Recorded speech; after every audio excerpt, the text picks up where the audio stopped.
Thank you.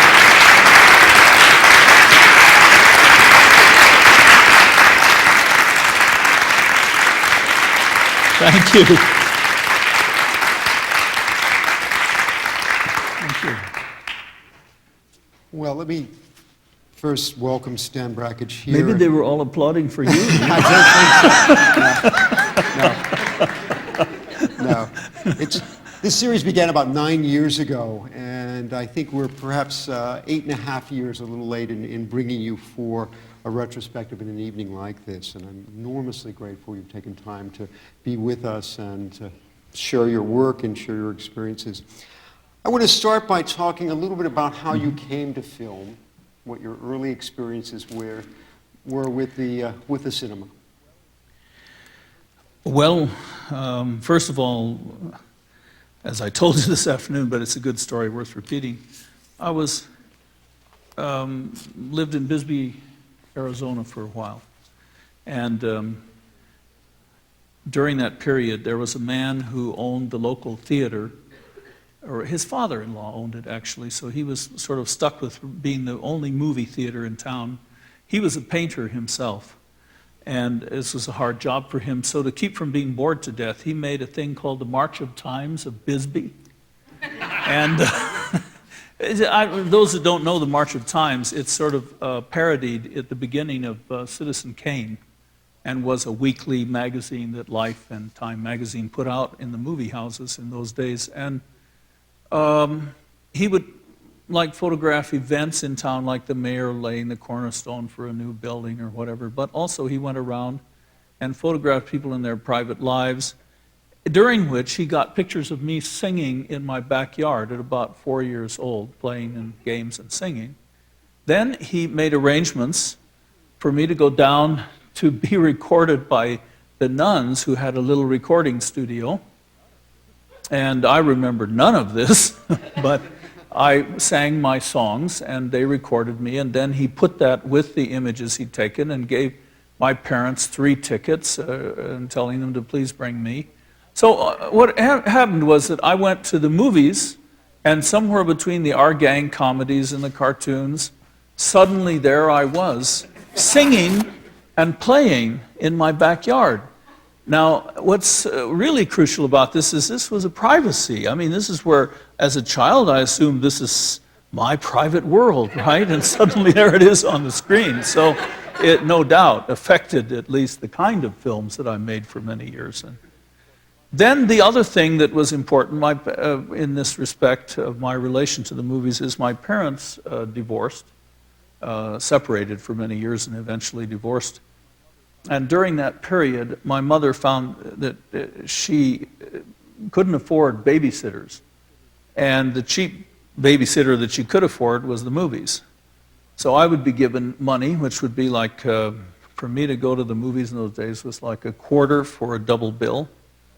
And I would be given like 75 cents and some money, another quarter for maybe a hot dog and a Coke or in the midst of all of it, and I'd go to 3 double features while she held her job. And so the movies became my home away from home. They became a more solid home than my home was, obviously. They could be counted on to be there. And also I had, they were in a way my relatives, my mama and papa.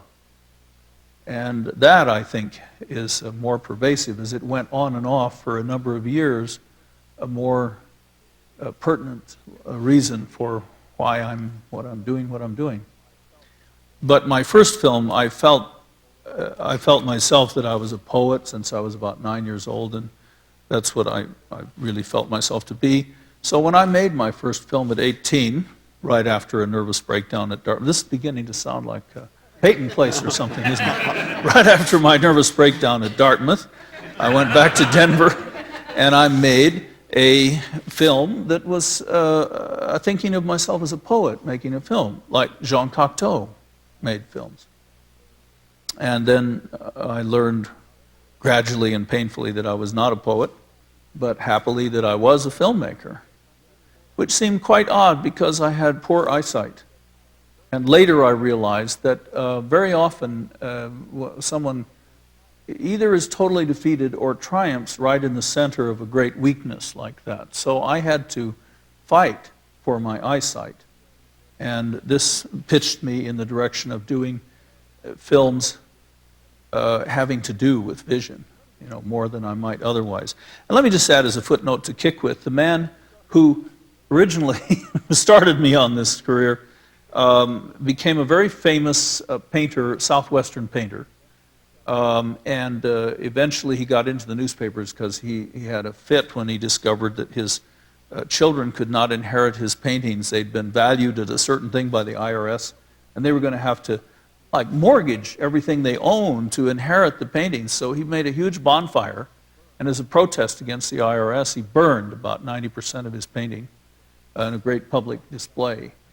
And I'm sorry that I didn't get to know him. He sounds like an unusually interesting and vibrant person, but we never met. What was his name? I cannot remember his name, I'm sorry to say. And he doesn't remember mine, but anyway. Was there, you mentioned Jean Cocteau, was there any kind of independent film scene going on in the early 50s that you knew about? Oh, yes, but I didn't know about most of it, I didn't know it. I was raised being in Denver, and there wasn't much of anything in Denver. Still isn't. So, but I heard, I had a vibrant group of young people that I was involved with, and we would send away for things, that we, and get in touch in that sense. And we heard of Kenneth Anger's Fireworks. So I brought that to Denver to show to some people. We put all our money together and brought fireworks and showed it in somebody's home. So that really was tremendous to me, because unlike other films that I'd seen that gave me a sense of film as a possible art, would be Rossellini and De Sica. Wells only later did I recognize, because nobody could see much of Wells. I think when I saw Macbeth came to Denver, I said, my God, how wonderful, and everyone else said how terrible and how stupid. But I and my friends were delighted with his Macbeth, that it was more important to us than Olivier's Hamlet, say.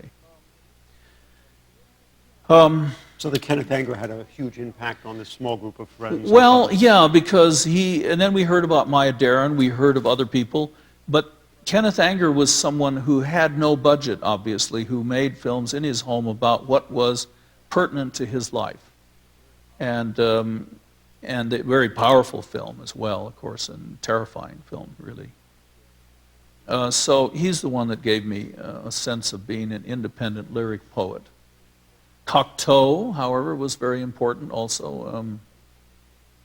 As I say, when I made my first film, I thought of myself as making it like Cocteau, a poet making a film. So, but really Kenneth Anger. And then later, of course, the others, Maya Deren and Willard Moss and the others gradually that I came to see. But you couldn't see their works. Again, it was a time like now. It was very difficult to see independent film, and you had to travel. And I can remember my principal reason for traveling from, say, Denver to Los Angeles was to see some of these films that were advertised in in the Coronet Theater or whatever. Then I went to work at the Coronet Theater as janitor, as lecturer, as ticket taker. You call those the good old days. All around handyman. And then I got to see all of the Rohar collection, gradually, slowly. Though to see it, you would have to... Rohar had this theater that was he was the projectionist, and he also had the theater wired with pickup microphones, and he had infrared and spy glasses so he could spy on his audience. He was the archetype projectionist. And he'd sit up there, I don't know, what a strange guy. He had books that showed all the horrible things that had been done to bodies in gruesome murders. And he'd sit looking at those, and then he'd spy on his Los Angeles audience. And meanwhile, he's projecting these films, some of which you couldn't see anywhere else in the nation except at his theater, like Citizen Kane. And he didn't dare show that publicly at this point. But afterwards, he'd say, do you want to see Citizen Kane? I'd say, you have to pant heavily and say, oh, Raymond, could I see it? And be very excited and run around and pee your pants and what all. And then he'd say, well, we'll see if I'm in the mood. And then he'd go up to his booth and then he'd put on Citizen Kane. But in order to see it all the way through, it'd have to say things like, oh, Raymond! Oh, God! I can hardly stand it, And meanwhile, the brain is separating totally from the show I'm putting on for him to keep him going. Because, if he's not excited, he's going to turn it off. Meanwhile, there's a part of my mind just wants to see the film and not have it all mixed up with this. But I was lucky. That's a piece of great luck because he showed me things that still aren't available for people to see, No, he was the foremost distributor. He's the one that, by legend, went to Buster Keaton's house and found that Keaton had kept prints of all the films in his garage and convinced Keaton to allow him to distribute. He actually had at one time probably the largest distribution system in North America for classic Hollywood and art film. And he got a lot of this because he went to the people who had the rights, and he was the only one that was interested in the films, and he really was. Like, for instance, he went to the widow of Dixon, who wrote the book upon which Intolerance is based, and got the rights to Intolerance, to the fury of the Museum of Modern Art and people everywhere else, whom he immediately began to charge for their usages of them. And he went in and photographed that the Eastman House in Rochester had put Watson's Fall of the House of Usher and Lot and Sodom right next to the radiator. And he just took a photograph of it and took it and showed it to Watson and got the rights to these films. And similar things like that. And so he ended with this fantastic collection. And one of the great moments of the Coronet Theater is I go in to see someone whose work I had never seen. It's hard, I know, for people to imagine it, but I'd never seen any Buster Keaton. I go in and sit down there Raymond is showing Steamboat Bill Jr. to the audience, and most people there hadn't seen it, if at all, for years and years. And everyone is roaring with laughter and really literally, some people just falling out of their seats and just, I am too, except sitting in front of me is this man who isn't moving at all. His shoulders aren't jerking, he's not laughing, he's not amused. And then toward the end of the film, he got up and stepped out, and it was Buster Keaton. And then I got many long talks with Buster Keaton. There's another piece of fantastic luck.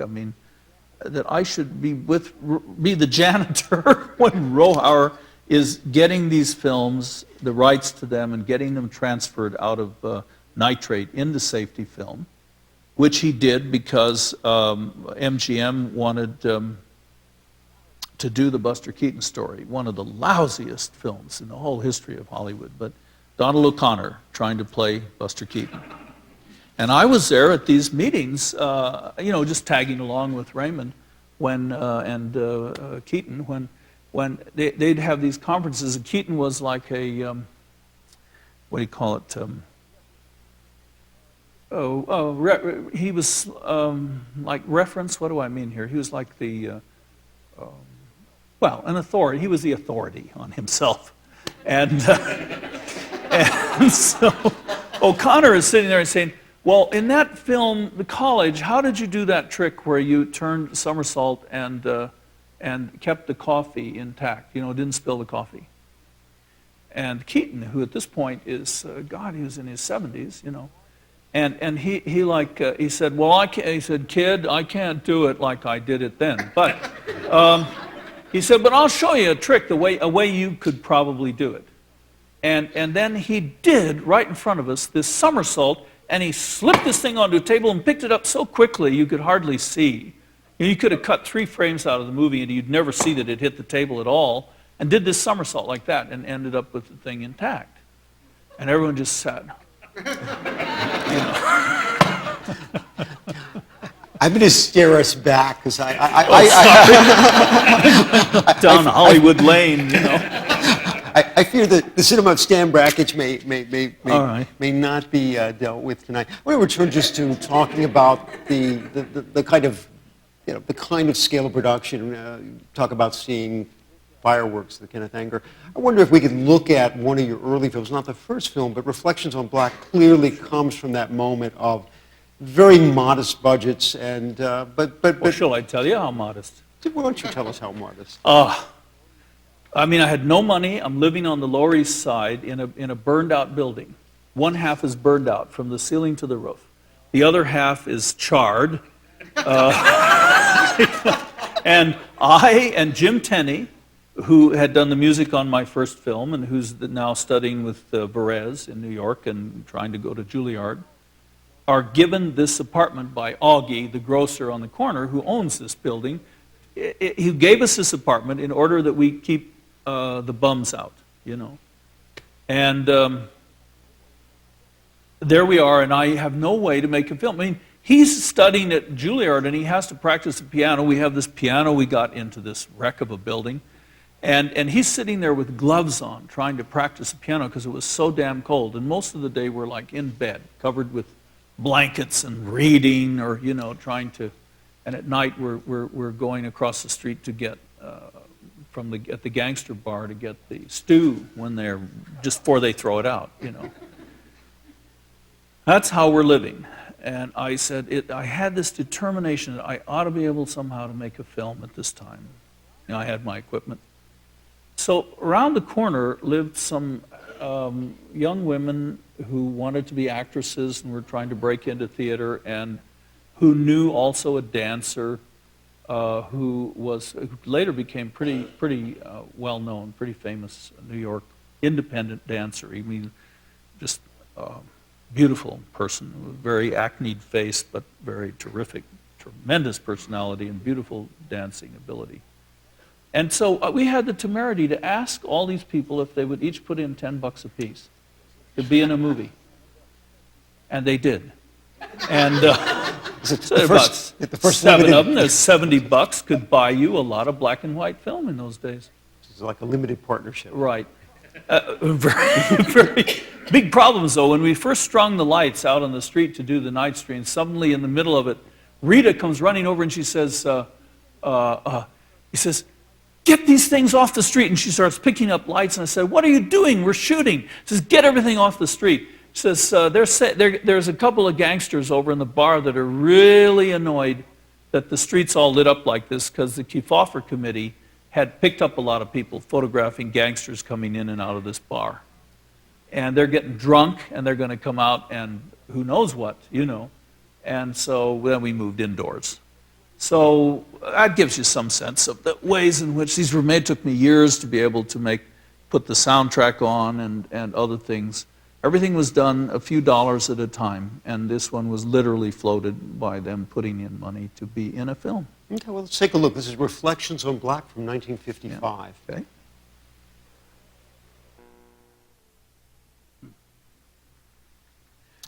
You know,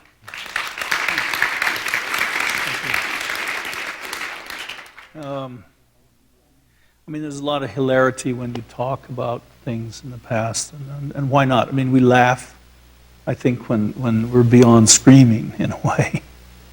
But also, it has to be said that during this period of time, I and almost everyone I knew in the arts did not expect to live very long and didn't really particularly want to live very long.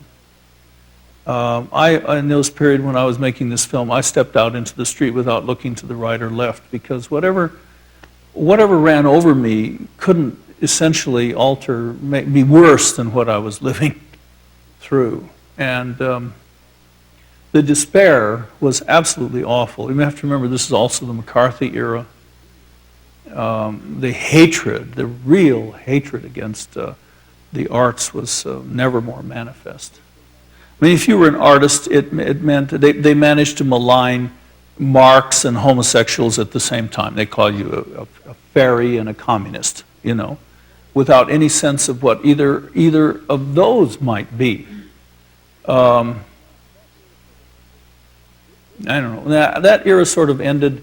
It hung on clear through Nixon, because at some point he had said, when they were asking his daughter Patricia to be host a art party in Washington, he said, "Oh, don't let her get mixed up in the arts or something. They're all communists and Jews." You know? This is on the Nixon tapes.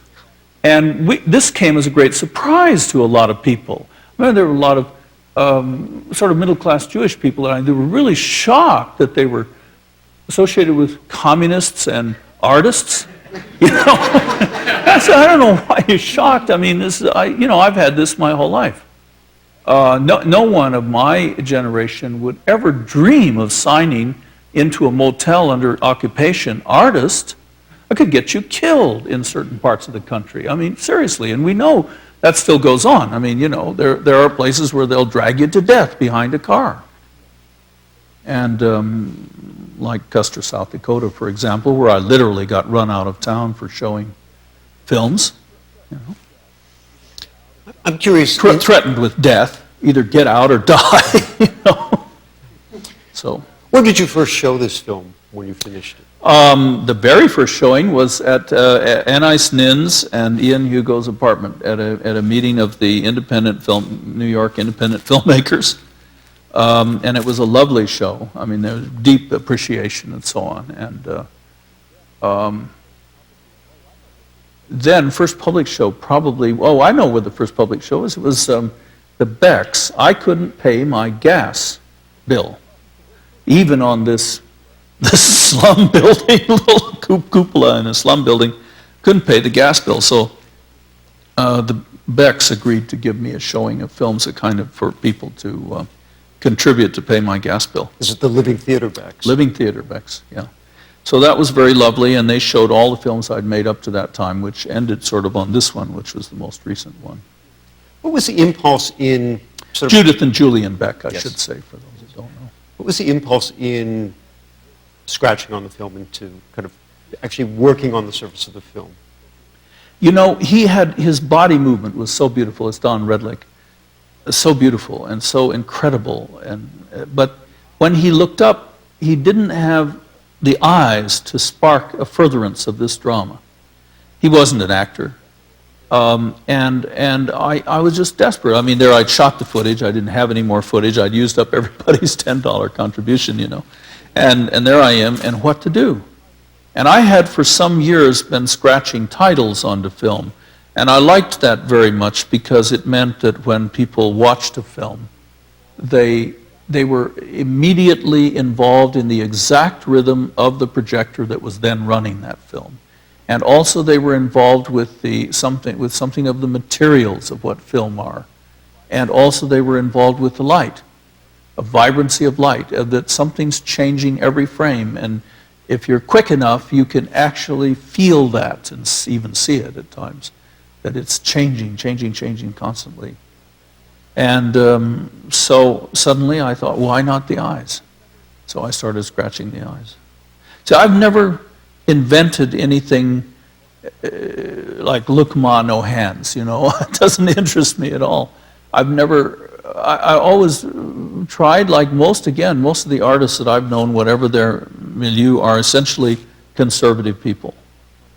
They may vote Democrats or liberal or whatever, even communist, but they're basically conservative people. They want to conserve things. They're involved in tradition, in the whole history of the tree of art, for one thing.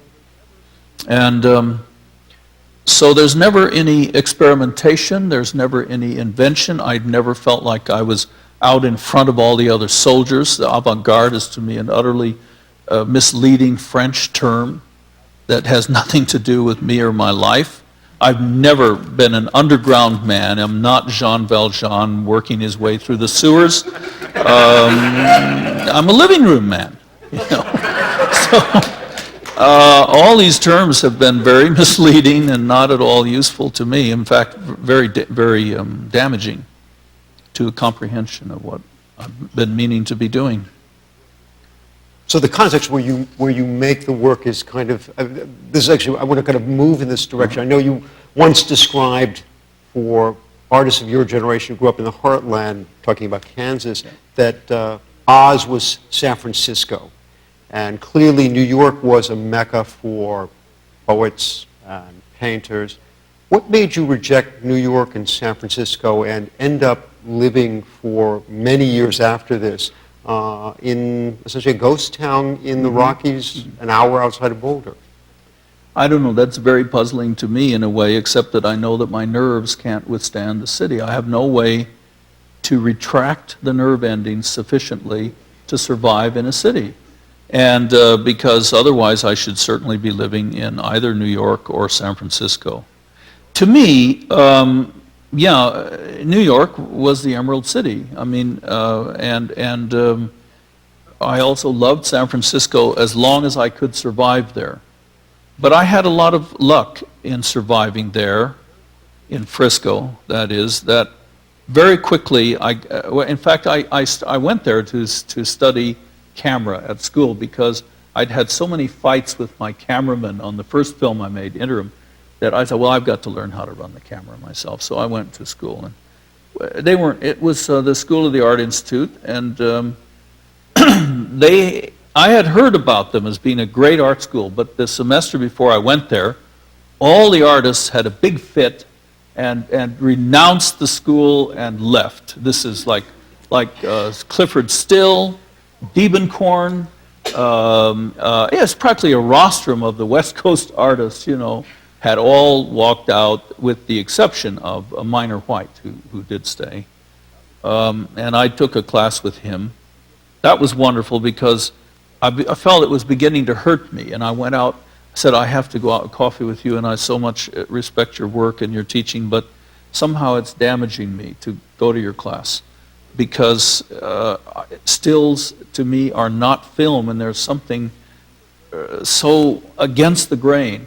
And he was very intrigued by that. He was a very open, sweet, wonderful man, and we sat until late into the morning, with coffee in one of these all-night diners of Frisco with the foghorns in the background, ooh, and fog all around us, and he's getting fascinated with this idea that maybe this is totally wrong to have students go first to still photography and then go to film, that in fact you're damaging them, that these are finally, across a lifetime of correspondence, he and I agreed sufficient for ourselves that our experience was that these are the most opposite arts you could find. And it's ironic that they share much of the same equipment, but they're not at all the same. So I had that luck to meet him, to encounter him there. Alas, Sidney Peterson had fled with this group of all the other artists and gone. And but did he give you his anamorphic lens? Not then. That was years later. That was in L.A. actually. It was, but at this period, what I did meet with, and remember, I was still thinking of myself as a poet making films. I met up with Mildred Brock, and she took the same class with me. And we liked each other right off. And so we finally ran off with the school camera and started putting film in it and taught ourselves more or less how to run the camera. And, but she told me at some point, she said, well, I guess it was I who introduced it. I said, when I was in high school, I read this great, great play called Phaedra by Rexroth, and I hear he's in town here. She said, oh yes. She says, did you like that play? I said, yes. And she said, do you remember who it was dedicated to? I said, no. And she said, it's dedicated to me. I'm Phaedra. And she said, if you'd like to meet Kenneth, she said, I'll write you a little note. And so she did. And he was my first poet. He was about 6'3", as I remember him, wild red hair, the thyroid eyes of the poet, big round orbs going off in different directions, bristly all over. And as I walked up, there was somebody fixing a car in front of his place, and he come out and he said, and he talked very much like this. He says, he's working on that car there, and when he's through, he says, we're going to get it out on the road, go about 60, 70 miles an hour, and red and green and blue balls and falling water and shooting stars are going to come out of it. And I mean, you could have knocked me over with a feather. I'd never heard anybody talk like this in my life, you know. And it was so beautiful. I mean, and then he invited me in, and he had regular soirees. And then I met Patchen, Kenneth Patchen. And again, that was amazing because I'd read Patchen's work when I was in high school. And he had all these poems to Miriam. And Miriam was described so beautifully that I must confess, I mean, some of my early masturbations were to the image of Miriam. And when I went to their house, she came to the door. She was a lovely, gracious lady, but she was not at all what I had pictured. And she was like a mothering him because his back was so hurt, you know. And when you went there, what you got was he would start a sentence and she would finish it. And then after an evening of several hours of this, she'd bring out some pecan pie or something like that. You know, it was. But at some point, I had to decide between the two because they were at war. You know, you couldn't go to both Kenneth Patchen and Kenneth Rexroth. You had to make a choice. So I chose Rexroth because more and more people were coming through Rexroth's. I chose it reluctantly because I care very much for Patchen's work and I like them a lot, and resented, in fact, that this was imposed on me. But there it was, because through Rexroth I met, he introduced me to Duncan. And he introduced me in a very strange way, like Rexroth was very homophobic, you know. He'd say, I don't know, he said, all the homosexuals are running naked through the streets of San Francisco, you know. And I hadn't seen this at all, but you know, I didn't venture out much at night. And he said, and I just want you to know, he said, Robert Duncan is a homosexual. He said, for all I know, you are too. Well, I mean, I could have said, for all I know, I might be. I didn't know for sure what I was at this point, you know. And he said, but anyway, he gave me this introduction to Duncan. And through Duncan, I met Jess, of course. And then I met that whole group of people, Spicer, Blazer, so many other people. And through Rexroth, Louis Zukowski, of all things, came to town with his young son, Paul, who was playing as a child genius, a violinist prodigy with the San Francisco Symphony. And we all went over to hear Nobody'd heard from Zukowski for years and years, and he'd been praised along with Bunting by Ezra Pound back in the 20s or whatever, and no one knew what he'd been doing. Here he'd been writing the one epic poem that actually got finished. Well, I shouldn't say that. Ronald Johnson's did, and Gertrude Stein's did. But those are the three of, say, the 7 epic poems of my time that I valued that ever got finished. And here he was, I mean, Louis Zukowski, sharp as a knife, soft-spoken, reading this incredibly powerful poem, you know, and Rexroth holding court. And I was so lucky, all these people moving through my life. Also then, Duncan and Jess, when I came back to town, I had no place to stay. They said, well, why don't you stay down in the basement room, which was the storage room for Jimmy Broughton's stuff while he was in Europe. So I had a room that had in it, now mind you, again, this is before these people were famous. I just naturally had all these paintings around me. What later I came to realize in the right way how meaningful they were to me. But later I came to realize also how important they were to the history of art. I had like 6 or 7 Clifford Stills to choose from. I had Diebenkorns. I had Park. I had Hassel Smiths. I had, like some of the great art of San Francisco of this era. And I could choose what I wanted and hang it next to my bed and so on. You can see those paintings in Way to Shadow Garden. And that sculpture, great sculpture by Miriam Hopkins and others.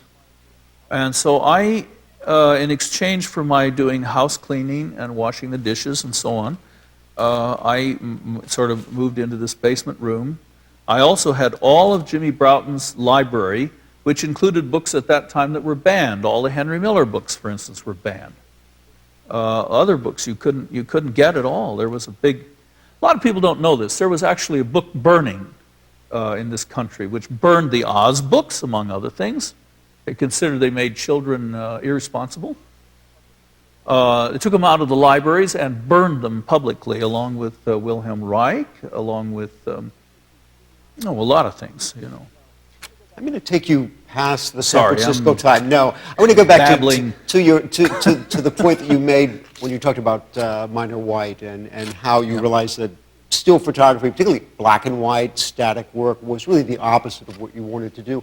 I want to take us to one of the kind of key films of the next period, which is Window Water Baby Moving, and just see what, in a way, kind of diametrically opposite mode you adapted from going from this kind of black and white melodrama or psychodrama to a very different kind of color filmmaking. So we have a small section of Window Water Baby Moving. All right, would you like to show that first?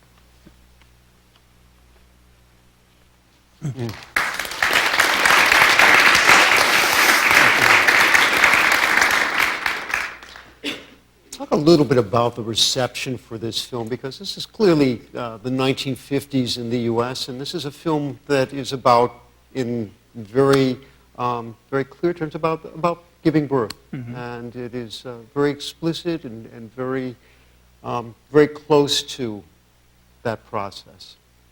Well, let me say, first of all, the first reception of it was that Eastman Kodak sent me a letter stating that this was pornographic and that I could sign at the bottom of this page, which would permit them to destroy it, or otherwise they would, within a month, turn it over to the police and I would be prosecuted. And stating, I think in some detail, that you ran the risk of many years in jail if they did that. And fortunately, I had a doctor's excuse. A doctor had been in attendance, and he wrote them and said, this is for medical purposes, which is the only reason it was released. But meant also that every time that it was shown publicly, I had this shadow hanging over me. And there were people that went to jail and were in jail for years for showing any kind of flesh on the screen. I think what's so powerful about the work is that, I mean, not only have you left behind the fiction, now this is kind of unmediated actuality, but there's such an extraordinary confluence of this being a home birth and this being very much a personal approach to responding to it through film. I really, first of all, it was just so I could be there, because they didn't allow men to be in attendance when their children were being born in these days, anywhere. You weren't, even if it were. And then the hospital at first agreed, and then they said no, and so then the doctor, because he wanted this film made so badly, Dr. Rose, agreed to come to the home. And we had to then hire emergency equipment and a special nurse, and I, wasn't that well to do. It cost me a lot to provide to have the baby at home safely. And, so then the film began being used by clinics to help women get over, and men also get over being afraid of childbirth, because you had two kinds of movies that were being made in these days. One were horribly graphic, usually black and white, very bloody, awful films, mostly showing you all the things that could go wrong. Okay? And the corollary to that in Hollywood was every time the occasion of a child being born was usually put on the boiling water, and then something, and the music got very tense and somebody died, the mother or the child or the husband or somebody. It was awful. And so audiences were traumatized about birth. And the other kind of film you had was a kind of, they had certain methods like the Reed method in those days. It was like having a tea party, and it's all very pleasant and everything, very British, sort of British tactics for trying to brainwash people that childbirth was just a tea party. And it is anything but that. So what this film did was actually give a sense of without dodging the pain and the struggle of childbirth. Jane always said it wasn't pain, it was just kind of a wonderful agony. But anyway, people could definitely see something's going on that's not easy. And also the wonderment of having a baby and why you would want to have a baby. Because previous to what you've seen here, there's images of Jane and I kissing. There's a sense of the bath all the way through, like the mundane, the daily things of life.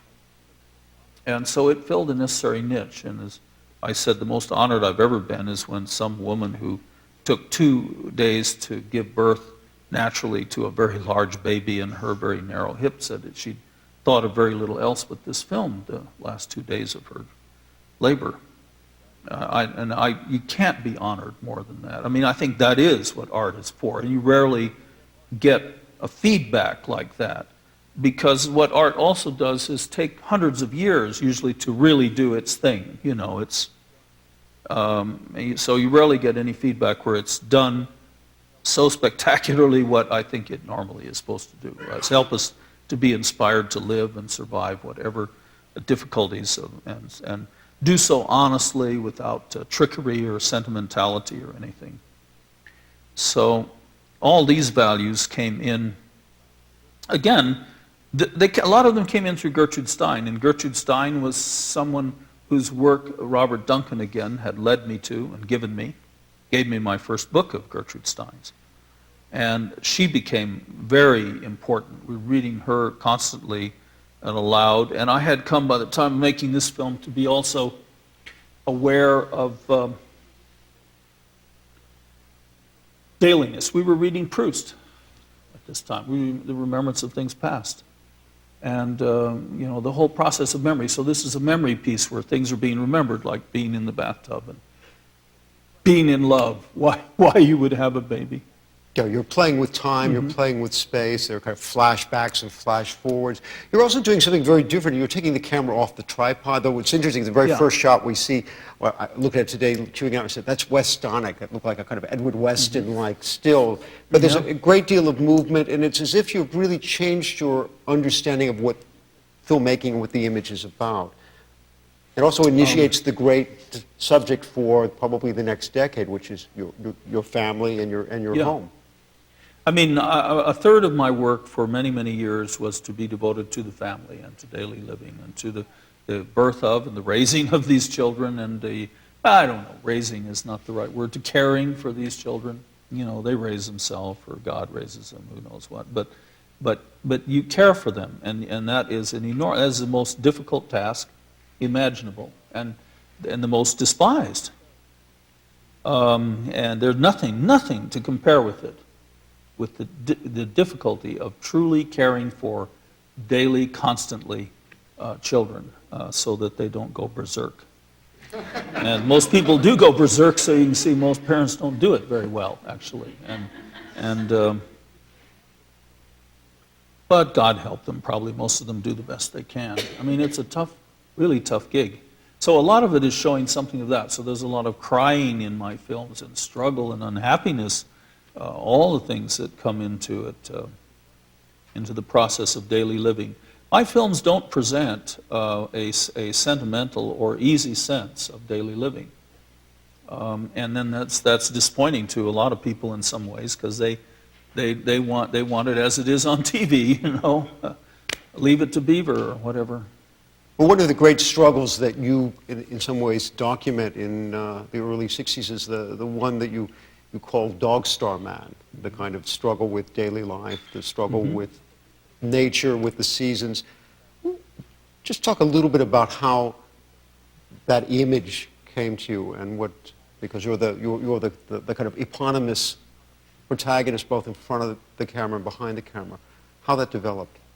Well, I think it develops out of my life has never been easy. I don't think anyone's is, but I have in a way more obviously horrible childhood than most. I think everyone's childhood in many respects is horrible, very difficult, but usually it's more subtly and maybe for them more dangerously laid. Mine was obvious as a Dickens novel. In fact, Charles Dickens is the only one who could make it believable, my childhood. It was just grotesque.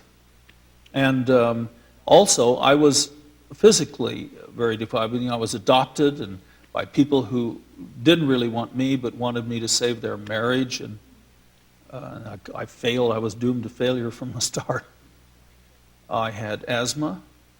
I had serious eye trouble of many kinds. I had hives and other allergies, hay fever and para-hay fevers, earaches. I mean, in some way, as Maya Deren put it to me once when I was talking about my childhood, she said, well, you managed to close off all your senses as a child, because I also got very, very fat. So that dulled the skin surface and kept people at bay, from my innards at least, and had hernia. So I was crippled, so that if I went out without a truss on and started playing, I'd fall down and start strangling, because the hernia would come loose, and if you didn't know how to put it back in place, I'd just strangle to death. And I came close to that several times as a child. I had all these problems. And then the parents who'd adopted me broke up, and then my mother put me in various homes and all. There was all of that.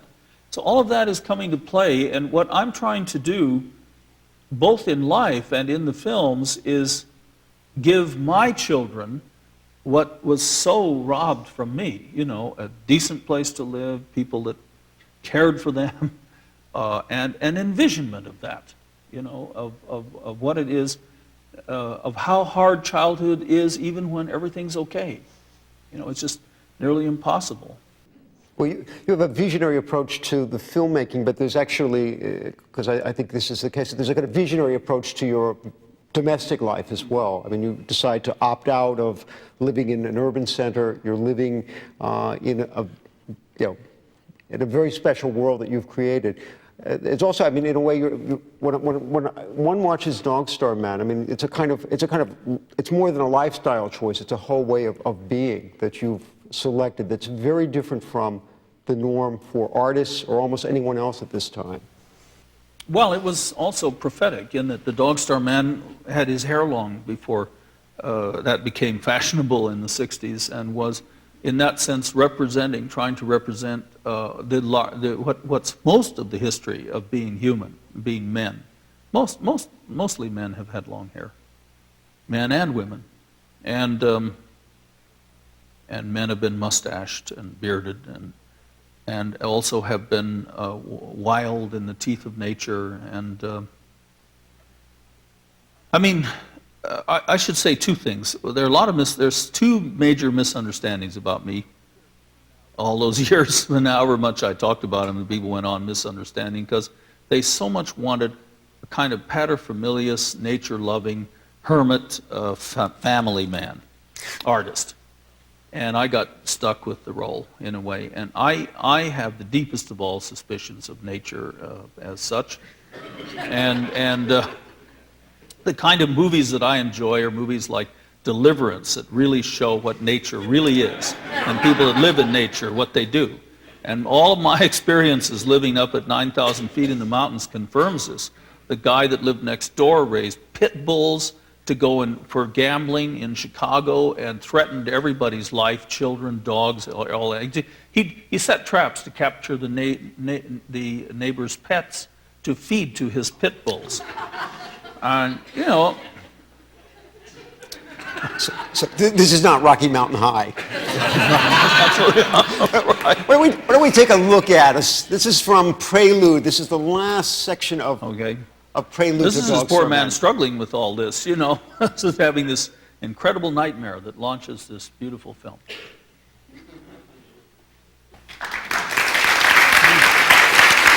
Nice selection.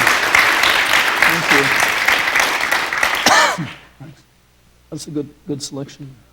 Good piece. Well, but I mean, if you think about it, see, the Samuel Beckett side of Dog Star Man hasn't come to be recognized yet. Which is what? Well, for instance, if you recall in part one, you have this man climbing this mountain. Then gradually it gets steeper and steeper. And finally it's absurd. It's like that, and the trees are all sticking out like this, you know, and he's still falling down. Really, that's the camera's on its side, and he's going along the ground like this. And by the way, I didn't fake those falls. I mean, I was such a klutz that, and wearing the wrong boots and everything all the way through it, that when I fell down, it's a real fall. And meanwhile, the dog is gracefully going along, no trouble at all, you know, but here's this crazy human that's misplaced. Also, I'm carrying the axe in a way that's ridiculous and that you could get yourself easily killed by. You know, I had people later, that would look at this, we were mountain people, and say, well, it's a miracle you didn't cut your head off while you're making this film. You don't carry an axe up a mountain like this on your shoulder. What did I know about it? Yeah, there's a Laurel and Hardy side to this film that's very humorous, but people are so shocked at the envisionment, and I understand that. It is such a complexity of vision. But someday I hope more of the black humor of it will emerge in the viewing. I mean, like this man like chops at a tree, you know, for no reason. Some branch is covered, he's fallen down and he picks up his axe and he chops at this tree. For what reason? This is, in a way, this is funny, but in another way it's not, because this is what humans are doing all the time. There's this real hatred of nature. I think when Watts was in charge of the wild life of this country, and he'd say things like, well, we're going to run out of these resources. He'd say, oh, from his Christian viewpoint, the rapture will come long before that. You know, these are people that are running your government and deciding what's going to happen, you know, and they know when the rapture's coming, and they're speaking for God. And so, to me, all these terrible absurdities of being human, of which I'm taking my share of the burden of that too, are part of this Dog Star Man and what he is and what he's doing. This was an amazingly influential film, and widely seen and widely imitated. Actually, even parodied. There's a Fluxus film that Dick Higgins made called "Evocations of Canyons and Boulders." Yeah. Did the response change you? I mean, did the response have an influence on your practice, your dedication to this form? No, I mean, well, yes and no. I mean, always, it was very hard. We were withstanding a lot of anger and disturbance, and people would actually come up and hit you after a show or something because they were disturbed, you know. They came to see a movie and you showed them this, and they don't know what to do but scream at you or something. You did talk, I should ask, you did talk a little earlier about just the way in which the kind of state of mind you would go into in putting this together. And in the documentary we showed at the very beginning of the month, there's a great moment where Jane is kind of recalling trying to get you to come down to dinner one night, and apparently you come down, you're full of sweat, and all you're doing is going through a list of numbers, and I assume the numbers refer to where rhythms, numbers of frames. Yes. Rhythms that I'm trying to hold in mind and juggle with to see what would be the correct equation for a sequence in film, yeah. So you're just sitting over rewinds, figuring out all of these relationships in this very, very deep state of concentration. I am holding in my mind so many levels, like as Maya Deren put it, you know, vertical montage. Just as we expect from poetry, you have many levels of meaning that are all running consonant. Or as we expect from music, you have chords. You don't just have the flute playing all the time, you have chords. Or if it's a symphony, you have a whole page of themes of music that are all interwoven with each other. Well, with a work, with most works, but certainly a work of this nature, an epic work like this, you have all this material, and it had to be held in mind for a 5-6 year period.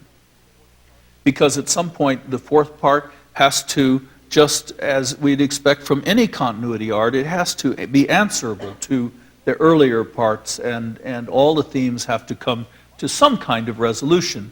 My sense of integrity in an art is that there is an aesthetic ecology, and that things don't, well, you can have things that just fall into it, but they are as if those things that just fall into a pond, you know, so they might be a meteor even or whatever, but you really have to, then the work has to accommodate that, because everything that's introduced or existed in the film has to be introduced, and it's introduced in relationship to everything else, so that there's nothing existing as a loose end, so to speak.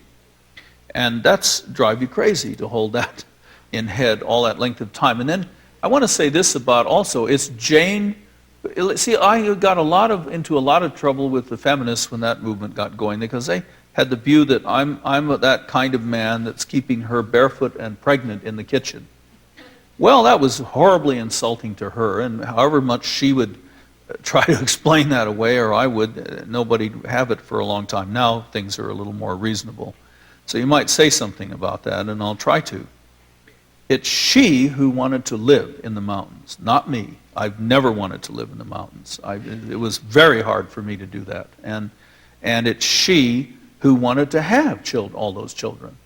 And I loved each one of them, and I wanted them the minute they were there, but I mean, I can remember and think, now this, don't you think this is enough, you know? But then also, you know, people would say, well, how could I make these films then? For me, living in those mountains was like Dostoevsky in Siberia. Notes from the underground. And I'm always edgy with them, and that's, I think, by God's grace, not my own devising, how the vision of them comes to be as good as it is. I'm not sentimental about those mountains. You know, someone that loves them, and we know there's people that are nature poets that go, "Ah, mountain," you know, and some dumb poem comes out, you know.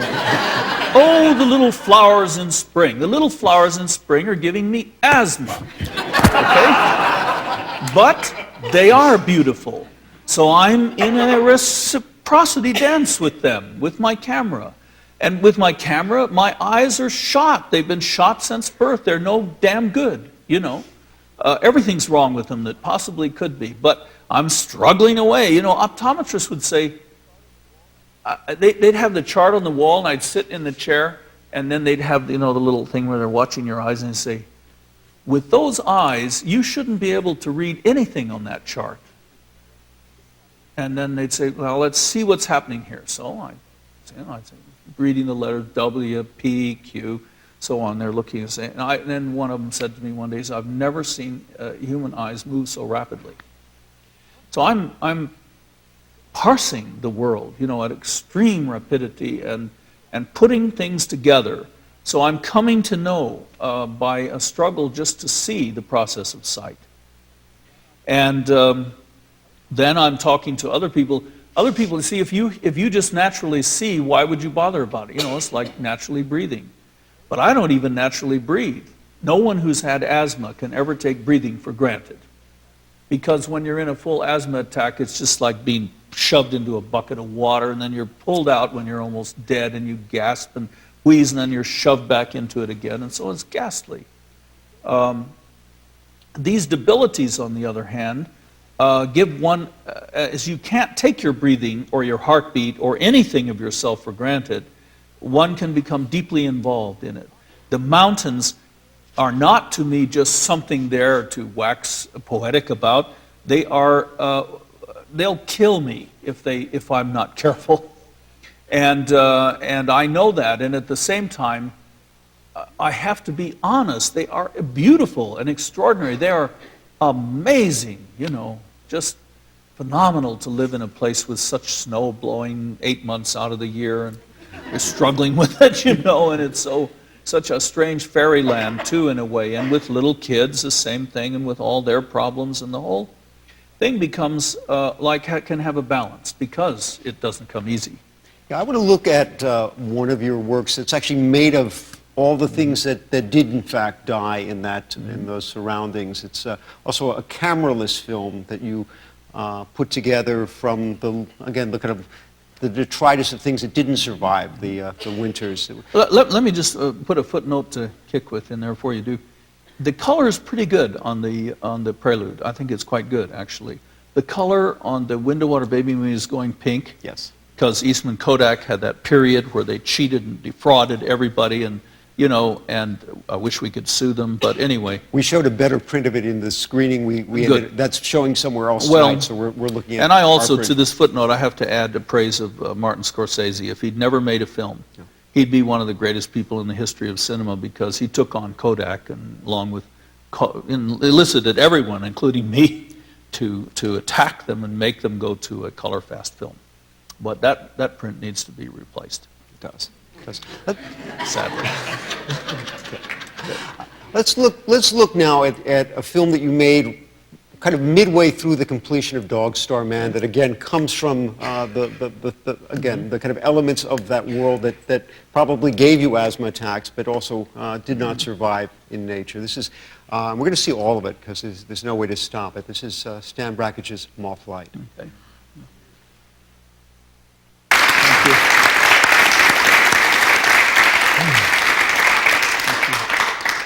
That is very good color, by the way. That's holding up very well. What was the first element of that film that you picked up and said, I'm going to do something with this? I was watching the moths flying into the lights as they do in the summer, and then being trapped in there and being killed by the heat. And then I think the very first one was I saw one fluttering around a candle that we had on the table.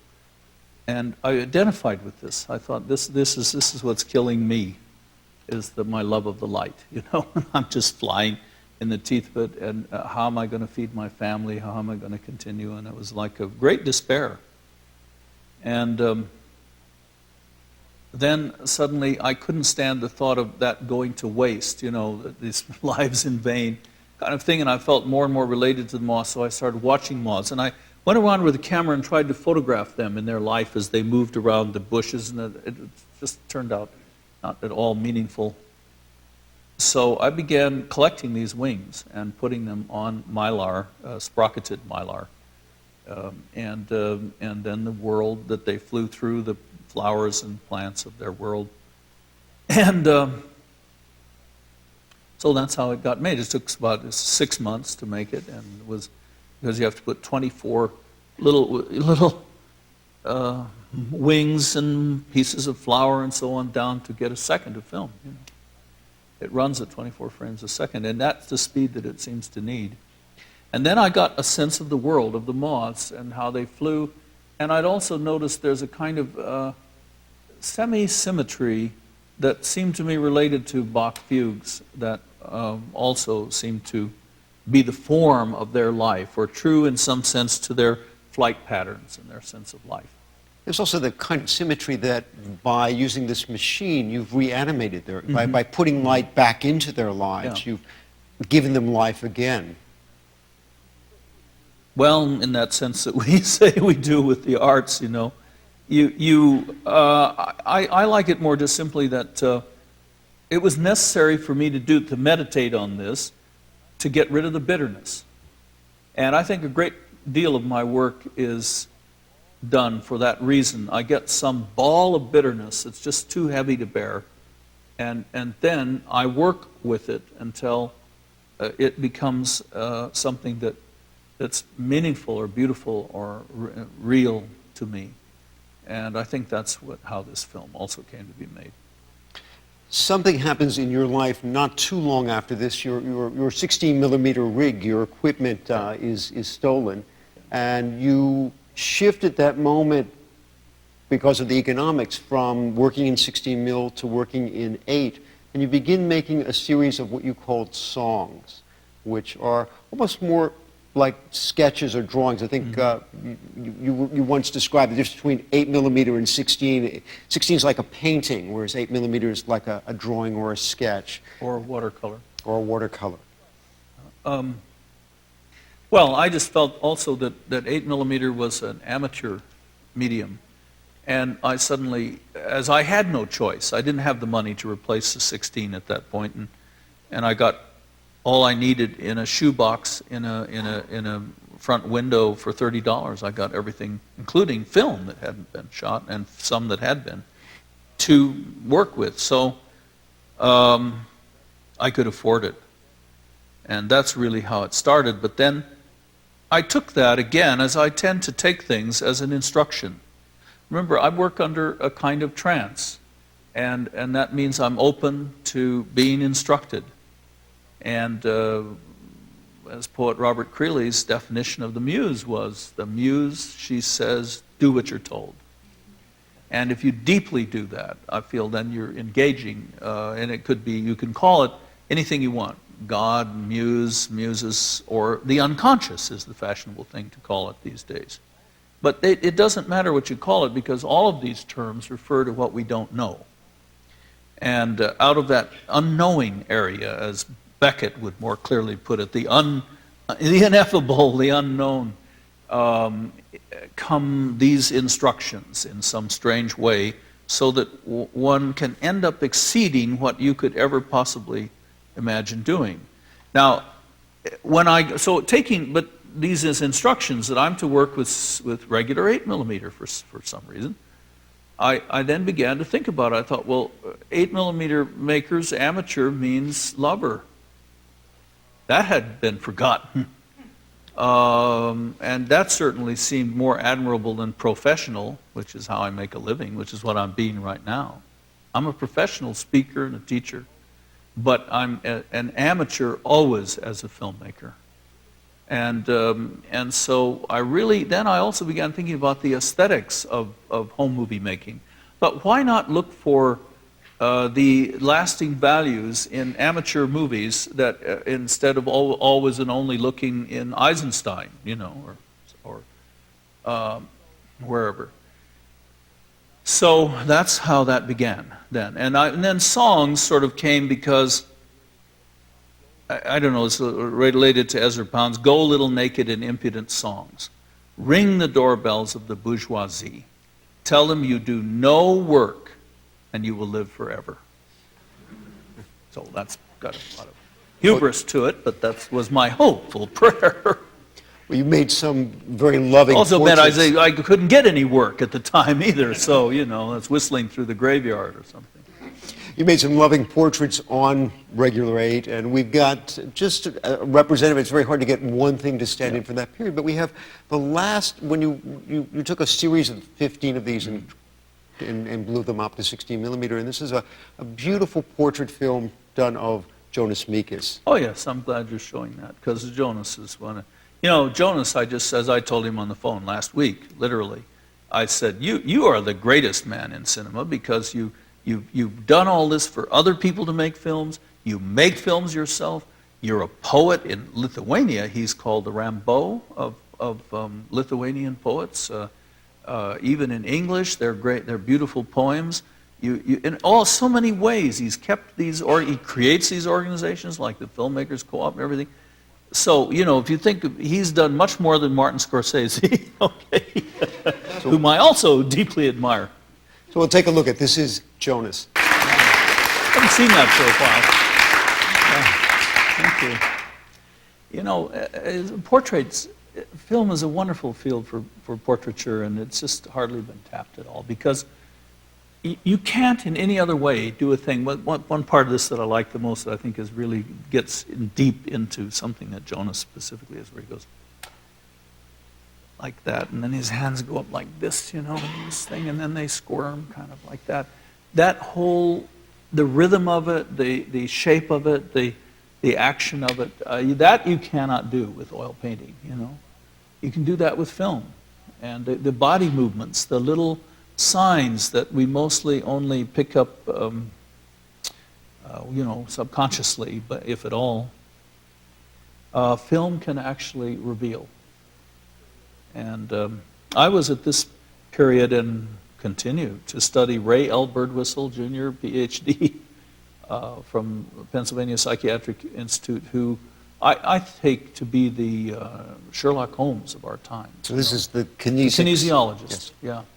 And so a great deal that's informed my films have been his work. I was in correspondence with him for years, actually, and he's a man who can watch a hitchhiker.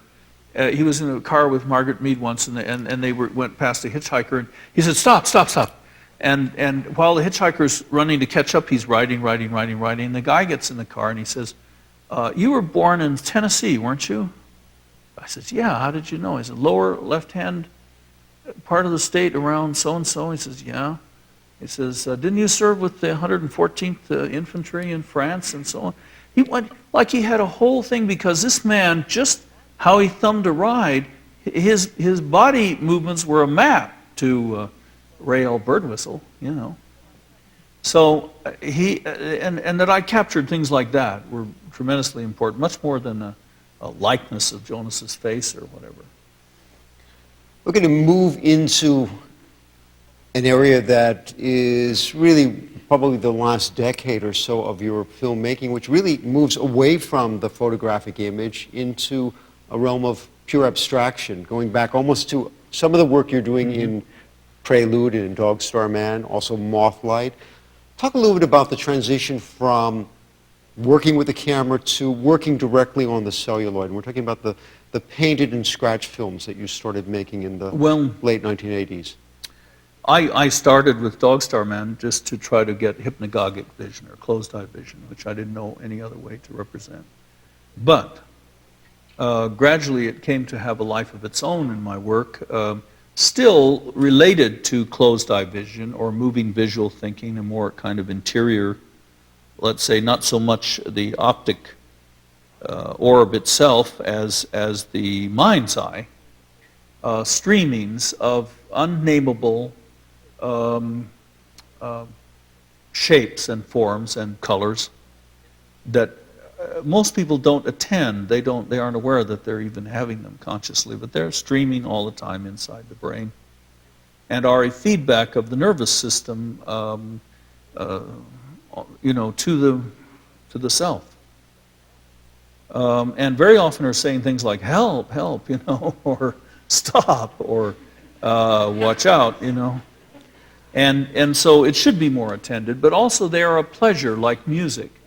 They are a visual music, and that began to be more and more important to me, to make some corollary, something inspired by, different but related to, a kind of paradigm of that world of interior streaming of vision, which includes hypnagogic vision, closed-eye vision, but also many other things.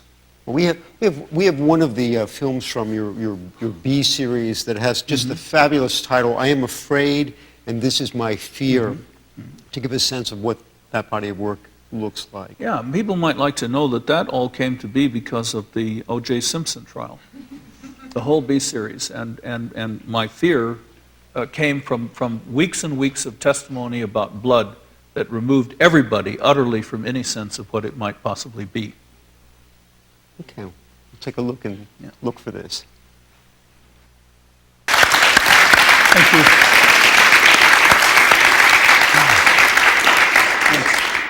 See, people call those abstract films, and this is kind of really ironic, because what could be more concrete than your own nervous system backfiring? So that to me they're not abstract at all. What's abstract are all the talk that was going on about O.J. Simpson and the O.J. Simpson trial about blood and whatnot. These are, to me, the most, well, I don't want to say real, because, you know, real really means the king's way. Reality means whatever the king says is what's real. Well, the emperor's new clothes and so on. He says he has new clothes on. Everyone sees clothes except the little kid, who's more concrete, and says he's naked. What are you talking about? But somehow that inspired a whole series where I fell back on my system in a way. And this film is painted. It is. I've learned how to paint with non-orange negatives to get a kind of negative color. So this is negative color. You know, I'm painting one color, and I'm got to a point where I know what the color is now, pretty much. It's going to come out when the negative is made of it. And so this is actually a negative of whatever the original was. And my whole struggle with that was again to rely on my nervous system and not you know, just, it's also useful, but also there's a beauty to face what you're afraid of. And be steeped in it and see the beauty of that too. That fear also has a beauty. And you've said before that John Cage has been a major influence. Is there a kind of Cagean, if not chance operation, kind of risk-taking in making this kind of work? No, I wouldn't say there. There's only one time I've ever directly used Cage's aesthetics, and that was to make one of the roles of the Prelude. No, there's more mastery than it may look like.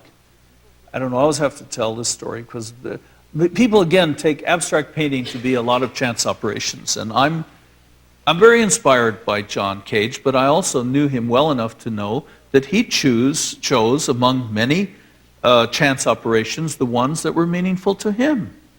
He didn't just, splatter ink on a page and then cast dice for the numbers and then take what was given him.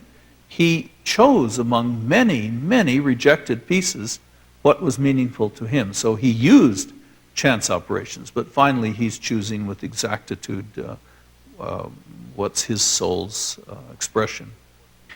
For me, I had the good fortune to study, again, this is with both Edgar Varese and John Cage at the same time. And when I didn't have a penny to pay either of them, they allowed sitting in on sessions, taking, in fact, Jim Tenney and I out for drinks, and in Cage's case, and talking to us for hours, And so there is very inspiring, but there's no chance operations involved other than that we're always involved in some degree of chance. I mean, the most absolute photographically painting mastery is involved in the chance, in all the chances that brought the artist to that point, in all the subtleties of shades and gradations that come because of the humidity of that day, or the fever of his or her feelings at that instant, and all the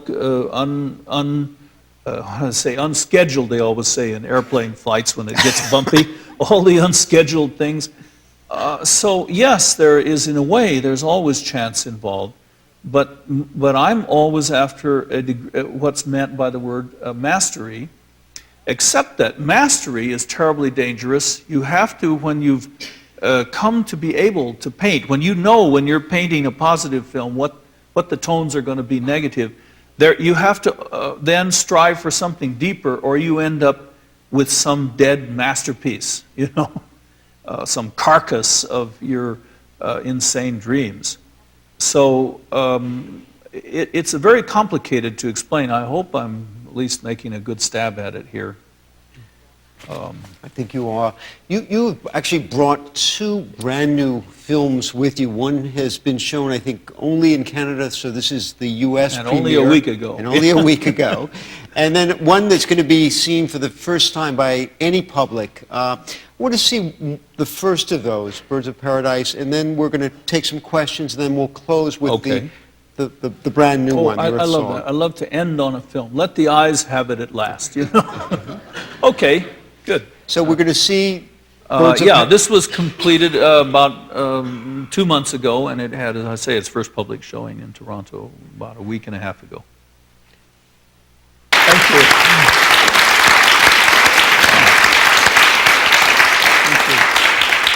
We can bring the house lights up. We have time for a few questions and responses.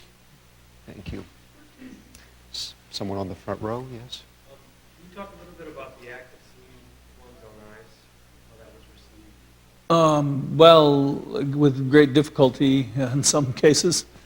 I would say I had made it because I had the need to see. I mean, there I was in my 40s, and as you get older, most people come to have a sense that they're not going to last forever. Maybe we should say this is the film about, this is the autopsy. Yes, the cadaver film. Actually, the word autopsy means the act of seeing with one's own eyes, which is really interesting. If you think about it, some medieval people, who said this is the act of seeing with your own eyes, is look at dead bodies and cut them open and look at the insides, which was very much forbidden by the church, of course, at that time. But I had never seen a dead person except a block and a half away. I'd been shielded from death in that sense all my life. And so I needed to see it. And it was arranged by Sally Dixon that I could go into the morgue, the city morgue, and also with the cooperation of Cyril Wecht, who's one of the great autopsists in the world. And they were so kind to me, the order in which they showed me these processes of autopsy, and I just stuck with that and tried to extend through aesthetics to an audience the bearability of this. And I always warn people, I said, like, if you can't take it, for instance, if someone's died in your family recently, you maybe do not want to look at this film at this time. You maybe want to leave at this point. And for heaven's sake, don't just sit and close your eyes, because you'll probably imagine worse than what's on the screen. Just leave. But you know, we had some people fainted and things like that with whatever gentleness I tried to present it. Now, I can say after some time, it hasn't for a long time caused that kind of reaction. Yes. I just want to say that with regard to scenes on my other films, they were actually shown here in this very auditorium, probably 1971, thereabouts, and made a great impression on me. And I carried them with me over a long period of time, and appreciate the work. Oh, well, thank you. Thank you. That kind of comment comes in the dark hours of the night and sometimes keeps you going, you know. I want the works to be a beneficence to people. I mean, and I can't be thinking about that when I'm making them. I don't think of audience at all, not even myself as audience. They're just coming through me, and I have to make them as. But my hope is, you know, by making people aware of the process and talking. I mean, that's why I do all this gabbing, really, is try to gentle a place in the world for the possibilities of an art of cinema, because I believe in it very deeply, and you know, and it helps me to hear that it's been of some help, just like that woman with the narrow hips and the steps of the Boulder post office who said, you know, window water baby moving was all I thought of the last 2 days of labor. I really think that's what art is for. I hope, for instance, if my painted films can inspire some of you who wish it to look at your own hypnagogic vision, you know, because that's the best movie in town, is right there, from my viewpoint anyway. Yes.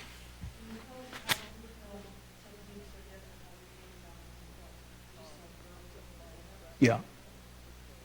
I've done a lot of scratching. First of all, I had done a great deal of painting on film, and I had come to where I almost didn't expect to ever make a camera film again.